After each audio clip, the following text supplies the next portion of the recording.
Hello, it's me, like a bad penny turning up every few days now. I had just decided there wasn't anything else I needed to say for a while, so I would just keep a low profile. Because I know a lot of people watched me for the processing and the change of the plastic surgery procedure from like the summer when I started to get mentally ready and all the things I had to learn and get ready to pack and the doctor's appointments through Mexico, through coming home, through my drama of being sick last week, and the drama of the big face issues. But I wanted to tell you guys something that I had like another I had a real revelation today. And I know when I'm going to say some of the things, some of the people that have known me a long time are going to want to throw something at the screen. Um, but hear it from the heart of a person who has had issues most of her life and really does like who she is now. And this is another step in that learning to love yourself, and kind of goes back to that dysmorphia that you have as you're losing weight and you don't know who you are and you got to own who that is and blah, blah, blah. Well, today I felt like going out. So I got up, I got dressed, a little tired today for some odd reason. And actually, the sad thing is, I actually have my circles are coming back. I'm like, oh, great. I mean, all that time of puffy face, and I had no indents even for my circles to come back too, and now they're back. They're indented just enough, but they're dark today, which is not a good thing. So I got to figure out what's going on with that. I'm sitting a little further back so you can actually see the bod. I mean, this is it. I'm going to do it again because this is important for me to um, really recognize and get used to who I am. Here's the thing, guys. And I'm going to tell you what, 38, 28, 38. I'm going to tell you what, never in my wildest dreams. Do you know what it's like to have been so flat your whole life that you were a good 5 inches or 7 inches differential between your top and your bottom? I mean, that's how smaller I was on top than I was on bottom. Um, and that's not the case anymore. Um, as you can plainly see, oh, maybe you can't plainly see. Well, I'm not going to show you too much, but you can plainly see I actually have girls. There you go. I mean, think flat as a pancake. That's what it was before. Okay. But that's not what I want to talk about. What I want to talk about is I went to the thrift store today and I thought, you know what, you're in here. Why don't you try on a pair of size 4 jeans? Now, last spring, I could wear a size 4 jeans. And I actually had a little dissertation with myself. Size 4 or not size 4, that is the question. I didn't know at the time, and there was a long time I did not try those on. I would wear my 6s and I go, there's no reason for me to go any lower than this, so I won't even try on a 4.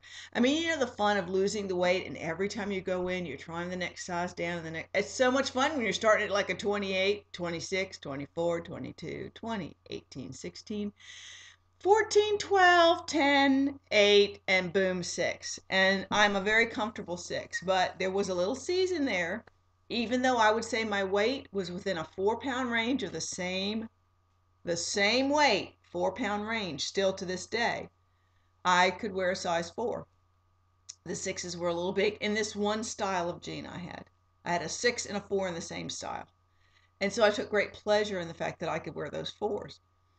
And I haven't tried them on late. I did try them on once I got home and they did actually fit, but they certainly were not comfortable.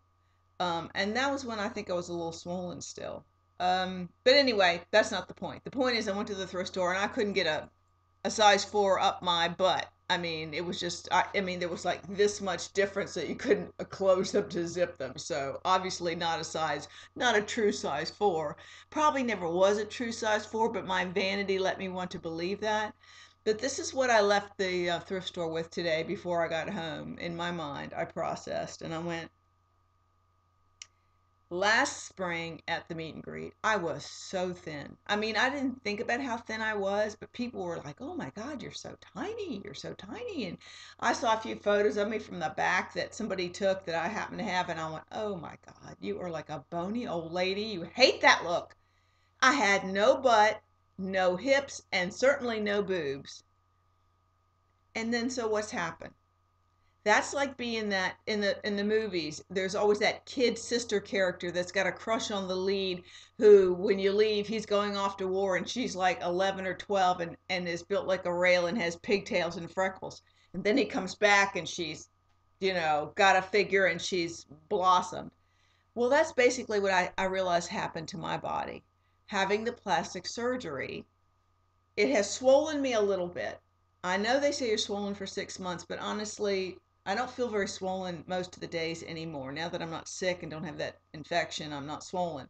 I'm sure I'm swollen to some degree, but it's more about feeling like I've got denser flesh. Where he folded me over and stitched me up, I feel like I've got a double thickness of something that I did. I used to be able to suck it way in. I can't suck it in as far as I could before because it seems like there's a hardness, there's a flesh there that's not, maybe that's flesh filled with fluid, I don't know.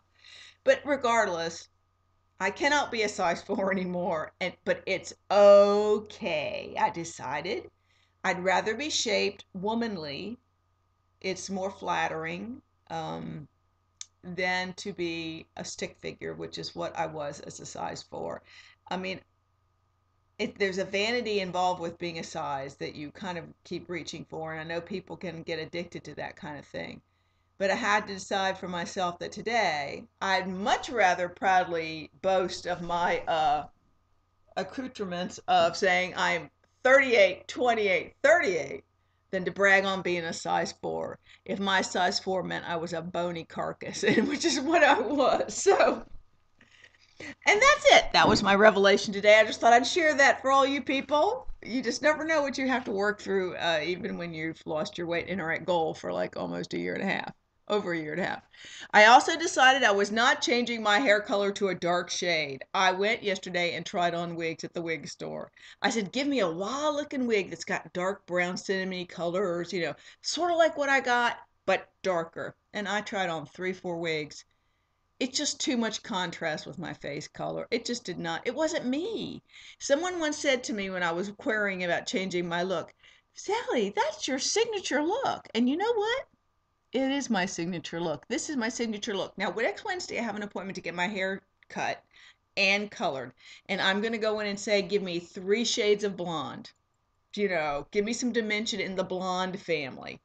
Because this is who I am. This is who I am. And my hair, I looked at a bunch of pictures up and they're called short shags. And basically, it's what I do myself. I like it to come forward. I like it to be wild.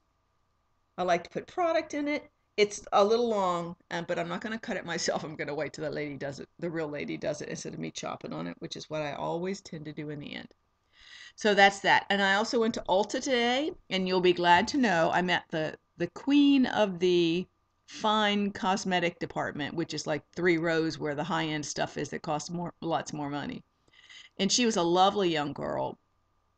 And because I said I could use some help helping, I want to buy some really thick, that really like medical grade quality stuff that if people have got big port wine stains and they want to cover it up kind of thing. Because I thought for 6 months, if my face is going to keep going beet red in the middle of the day, it would be good for on occasion, like my cruise, to have a thicker, it's not Moderna. I don't know what it's called, but you know what I'm talking about. It's a denser pigmented um, face base, which normally I just wear what I wear, but by middle of the day, my red has like decided to shine through that. And I thought for the cruise, it would be nice to be able to have kind of a set look when I'm out and about. So anyway, she helped me pick a color and got me a brush and the whole thing. And I talked to her about the other esthetician and my issue. And she's, oh, I know all about that. That's so and so. She's leaving Friday. That's her last day. I said, oh, she said, I heard all about the story with you and her from the lady you talked to in the parking lot. I said, yes, I'm glad the word got around. And she said, it was not a good fit. And she said, I would have let her go, but it's a good thing she decided to leave herself. So I said, well, I can't say I'm sorry she had no customer service skills at all. She said, yes, I know. So there, I just thought I'd share that little tidbit with you too. And the other thing is, I have to say, guys, in full disclosure, I'm seeing those little lines come back. I mean, it's really hard because you want to smile and be yourself, but every time you do that, you're pushing a line in your skin. It's not got enough collagen to fill back in and not crease. And so it's really, it's in some ways it's disappointing. But much like your body, and as it changes as you lose the weight, and it shifts and looks very different than you ever imagined, I have to be that accepting with my face. It is what it is. I did to it what I did to it. I'm trying to take care of it the best I can. I will see hairline fractures coming back in. They might not be as deep and inset. I may not have baggy, porous skin and baggy, crepey eye skin, but it is going to return to some degree. And the more I unswell, the more it's gonna be that way. So, full disclosure, don't rush out and get a CO2 laser to your face unless you're really prepared, and you might as well see how well it holds up for me. Um, that is it. I had a good day. I did about 4 errands today, which is more energy than I've had in a while. And it's a beautiful day here in Virginia. Um, I'm hoping the fall will be as beautiful next year in England. Oh, one bit of news. My oldest daughter, Louisa, has gotten herself engaged. On November 1st, she got engaged. So I'm very happy for her. She lives in a commune called Twin Oaks. You can look it up on the internet. And she's been with this fellow for a couple of years, and I like him very much. So this spring, before I move to England, we will be throwing a shindig wedding at the commune. It'll be quite an event, I have no doubt. No telling what my family's going to think. So anyway, that's it for now. I think my hubby's on his way home, and I think he might take me out to dinner, and I'm really looking forward to that. So, you guys, peace out, and I'll talk to you soon.